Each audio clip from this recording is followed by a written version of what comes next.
বাবাকে দেখছি অভাবের সংসারে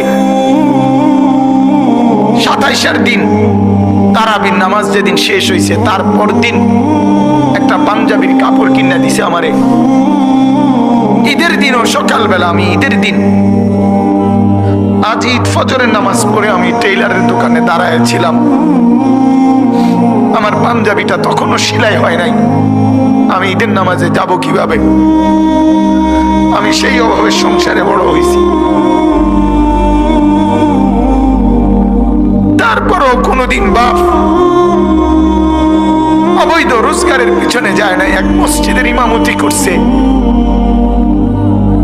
43 বছর। আব্বা এক মসজিদে নামাজ পড়াইছে, এক মসজিদ।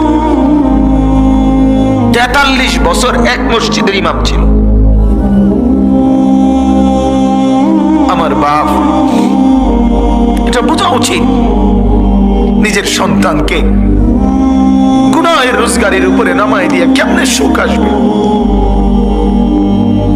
নিজের ঘরে হারামের সুদের টাকা, ঘুষের টাকা, চুরির টাকা, ডাকাতির টাকা, ওজনে কম দিয়ে ঠকবাজি করে, প্রতারণা করে, মিথ্যা বলে, ধোঁকাবাজি করে, নেশার সামানা বিক্রি করে, মদের উপকরণ বিক্রি করে, জুয়ার সামগ্রী বিক্রি করে, মানুষকে ঠকাইয়া প্রতারণা করে, মিথ্যা বলে যে টাকা আপনি ঘরে আনলেন, আপনি অনেক মানুষকে কষ্ট দিয়ে আপনার ঘরে সুখ আসবে কেমনে